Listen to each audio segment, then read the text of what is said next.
Welcome back. The New York Times reporting that Trump's allies on the House Intel Committee, his fellow Republicans, challenged intelligence officials' conclusions that Russia is already, right now, again interfering in our presidential election, this time with the aim of helping Donald Trump.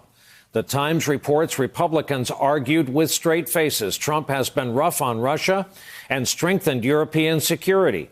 You may remember that intelligence officials also pushed back from Republicans back in 2016. In his book, The Apprentice, Washington Post reporter Greg Miller writes that before the 2016 election, and this was an incredible scene, then CIA Director John Brennan briefed Mitch McConnell about Russia's efforts to help Donald Trump.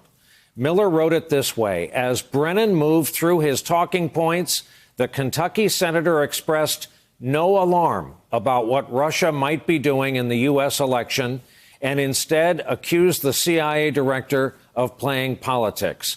You're trying to screw the Republican candidate, McConnell said. On that note, back with us tonight, Peter Baker, Philip Rucker, Shannon Pettypiece, and Frank Figliuzzi. And Frank, again, a nation turns its lonely eyes to you. We have some really good people among our viewership. They work hard, play by the rules, love their country. When they go to vote, just the once, unless they're caucus goers in Iowa or Nevada, they like to think that's going to count, that there won't be any shenanigans. They like to think that is their act and theirs alone.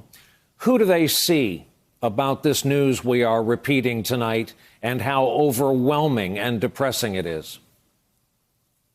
But clearly, the answers are not going to come from Washington on this and from this administration. The intel agencies are going to do everything they can, but they have handcuffs on because of this administration. So it has to come, the solutions have to come locally, Brian. What I tell people when I speak to them in groups or one-on-one is you need to demand answers from your local registrar of voters, your state, county, municipal registrar of voters. Are there going to be paper backups or not? Or are we relying entirely on 4 private companies that make all the machinery for voting in this country, with one company holding a 60% market share of all voting equipment? We need paper backup. Those private companies that make that equipment, you know what they tell you when you buy their equipment? We have great stuff, but you should really use a paper backup. So demand answers and get the answers you need. Call your elected representatives, write them. The answers are going to come locally on this. But you know what? We're on notice now. After 9/11, we had a terrible terrorism attack and tragedy, and it was a whole of government approach. We instituted an entire agency, DHS. We had a color-coded system to warn us of the threat risk that was coming. We're at that high threat risk right now, but we don't have that whole of government approach. It has to happen with us and at the local level.